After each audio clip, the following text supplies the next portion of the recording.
ప్రకటన గ్రంథము 5వ అధ్యాయము. మరియు లోపటను వెలుపటను వ్రాత కలిగి 7 ముద్రలు గట్టిగా వేసియున్న యొక్క గ్రంథము సింహాసనమందు ఆసీనుడయ్యుండు వాని కుడిచేత చూచితిని.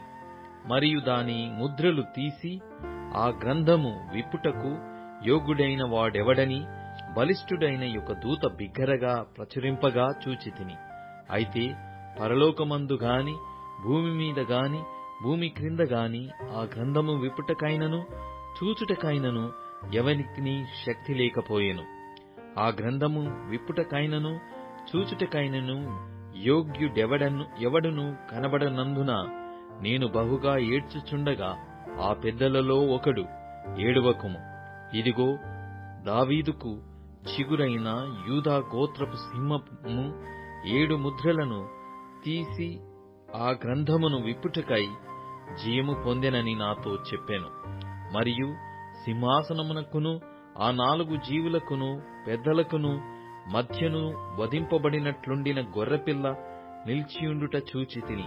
ఆ గొర్రెపిల్లకు 7 కొమ్ములును 7 కన్నులు ఉండెను. ఆ కన్నులు భూమి యందంతటికి పంపబడిన దేవుని 7 ఆత్మలు. ఆయన వచ్చి సింహాసనమునందు ఆసీనుడయ్యుండు వాని కుడి చేతిలో నుండి ఆ గ్రంథమును తీసుకొనెను.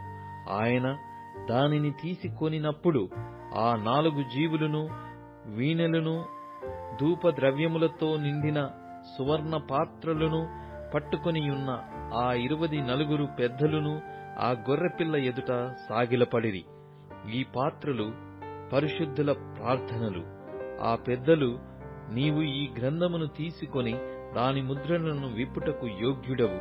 నీవు వధింపబడిన వాడవై నీ రక్తమిచ్చి ప్రతి వంశములోను ఆయా భాషలు మాటలాడు వారిలోను ప్రతి ప్రజలోను ప్రతి జనములోను దేవుని కొరకు మనుషులను కొని మా దేవునికి వారిని ఒక రాజ్యముగాను యాజకులనుగాను చేసితివి గనుక వారు భూలోకమందు ఏలుదురని కొత్త పాట పాడుదురు. మరియు నేను చూడగా సింహాసనమును జీవులను పెద్దలను ఆవరించియున్న అనేక దూతల స్వరము వినబడెను. వారి లెక్క కోట్ల కొలదిగా ఉండెను.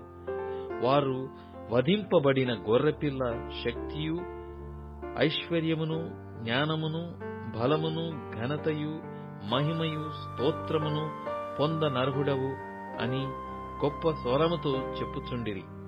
అంతటా పరలోకమందును భూలోకమందును భూమి క్రిందను సముద్రములోను ఉన్న ప్రతి సృష్టము అనగా వాటిలోనున్న సర్వమును సింహాసనాసీనుడయ్యున్న వానికిని గొర్రెపిల్లకును స్తోత్రమును ఘనతయు మహిమయు ప్రభావమును యుగాయుగమును కలుగునుగాకని చెప్పుట వింటిని. ఆ 4 జీవులు ఆమేన్ అని చెప్పగా ఆ పెద్దలు సాగిలపడి నమస్కారము చేసిరి.